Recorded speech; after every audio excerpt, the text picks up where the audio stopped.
Hello and welcome to ProMind's Drift Design module. The module allows to easily design drifts and ramps from center lines, insert annotations and generate 3D models. It can also create longitudinal sections of the drift. The module can be found in the engineering category of ProMind, and this video will give a short overview of its main functions.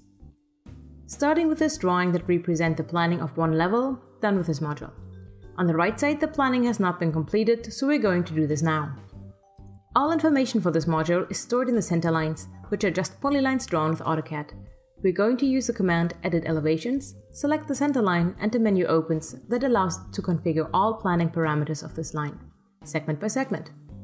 The segments are represented by the red and yellow crosses.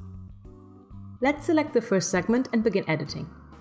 As the first elevation is supposed to be the same as of the connecting line, we're going to pick the initial elevation by selecting that center line intersection. Now we are just going to insert a grade, so the end elevation is calculated, the advance rate, and then the beginning date. With the first segment set up, we can now navigate to the following segments and edit them. We could also change the length of the individual segments, but this is not necessary here. Once all segments are configured correctly, we can just select OK and the information will be saved. To finish the design, we are going to insert the walls of the drift by using the walls command. Select the center line and define the width of the drift. The walls get inserted automatically. With the trim command from AutoCAD, the walls can be trimmed down if necessary. To complete the walls, we are going to insert safety base. We just select the command, define the dimensions and spacing, and select the wall and the location of the first safety bay. Once one safety bay is generated, the location of the new one will be marked so we can insert them with the right spacing. Now we're going to insert annotations into the design. First, we're going to insert elevations by selecting the command. Then select all to show all elevations along the line. Define the width of the drift and select the center line and annotation direction. The annotations are now inserted. We're going to repeat these steps to annotate the grade, then the radius and the dates.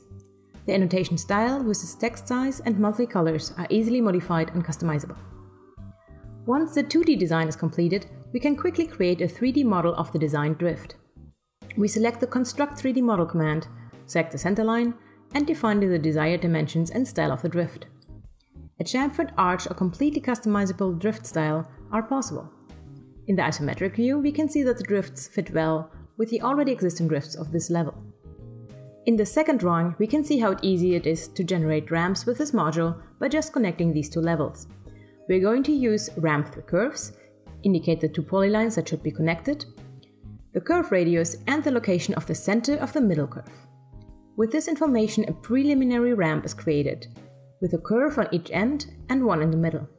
In the command line, we can see the grade of this curve. By selecting a different point as a center point, new options for the ramp will be created and their grades shown. For our ramp here, we are going to select an option with a grade of about 15% and select that specific option, and the ramp is inserted. All annotations and design details can be easily inserted, but we're just going to generate the 3D model right away. Now we're going to insert a longitudinal section of this ramp. This allows to compare planned and surveyed information of a profile. We select the Auto Section command, select the ramp, the initial point of the section, and the location and direction of the graphic. In the generated section, we can see in white the planned lines and in red and green the projected survey points. This concludes this quick overview of the Drift Design module. If you have any questions about this or other modules of ProMind, please write us at info@promind.com. Thanks for watching.